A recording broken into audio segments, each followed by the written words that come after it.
Salut les amis, bienvenue dans notre cuisine. Aujourd'hui, on va faire un petit dessert là, parfait pour l'été. Sans doute un des desserts italiens les plus connus. Je parle de la panna cotta. Panna cotta, ça signifie crème cuite. Donc, comme son nom l'indique, c'est à base de crème. Si vous voulez réduire les coûts ou faire une panna cotta un peu moins riche, ok, c'est à vous de voir si vous voulez faire moitié lait, moitié crème. Mais là, je vous partage la recette italienne originale. Voilà, c'est à base de crème. On utilisera 300 ml de crème liquide, 10 ml d'extrait de vanille, 60 g de sucre, une feuille et demie de gélatine, soit 3,7 g. J'ai une mangue bien mûre, 10 ml de jus de citron, 10 g de sucre. On fait tremper les feuilles de gélatine dans de l'eau froide. On va faire chauffer la crème avec la vanille. Donc là, on va la faire chauffer, mais on ne veut pas la faire bouillir. On va arrêter avant que ça boue. Quand on verra les petites bulles se former autour des parois, on arrêtera le feu. Ça commence à bouillonner, on arrête. On ajoute les 60 g de sucre. On reprend nos feuilles de gélatine. On va bien les égoutter. Voilà, on les presse comme ça. Et on l'incorpore à la crème. On mélange, on la fait bien fondre. Ce que vous pouvez faire, c'est soit les remplir droites comme ça, à plat. Soit vous pouvez utiliser des petits supports, des petits moules pour incliner vos verres. Pour avoir une panna cotta en biais.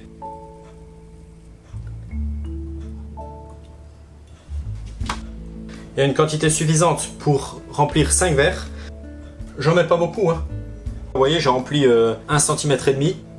Pas besoin d'en mettre trop. Hein. C'est un dessert à base de crème. C'est très riche, donc on remplit pas trop les verres. On les laisse refroidir au frigo 4 heures. On commence par éplucher la mangue. Je vais couper ma mangue en deux.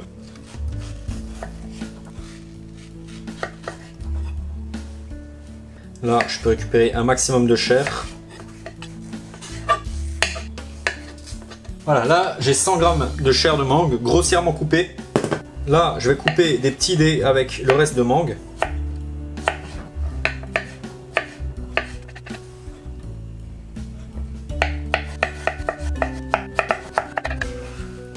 Si vous le souhaitez, vous pouvez vraiment couper encore plus finement. Hein.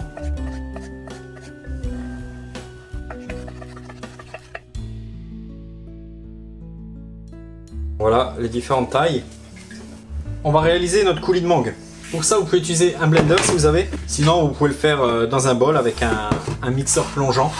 Je mets tout dans le bol du blender. Les 100 g de mangue, les 10 ml de jus de citron, les 10 g de sucre. Donc après quelques instants, on obtient un coulis de mangue. Sachez que les 10 g de sucre sont facultatifs. Pour l'instant, avec les gros dés de mangue, je vais préparer une autre garniture. Je vais y ajouter une cuillère à soupe de jus de citron, une cuillère à soupe d'eau, une cuillère à café de sucre. Je vais mélanger tout ça. Et je vais laisser ça de côté comme ça. Voici nos panna cotta. En fait, là, elles sont restées que 3 heures au frigo. Ça bouge pas. Donc c'est bon. Donc là, je vais les garnir. Maintenant, sachez qu'il est inutile de les garnir à l'avance. Vous pouvez les filmer, les garder au frigo. Et au moment de les servir, vous les garnissez de ce que vous voulez. Et elles seront prêtes à être consommées.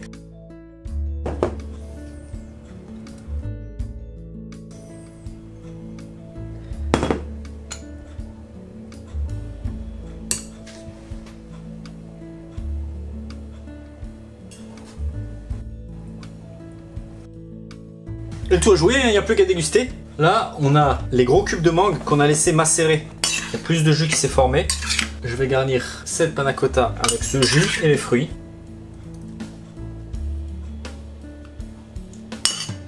Voilà. Alors là, vous avez une panna cotta généreuse, hein, généreuse en fruits. Et le tour est joué.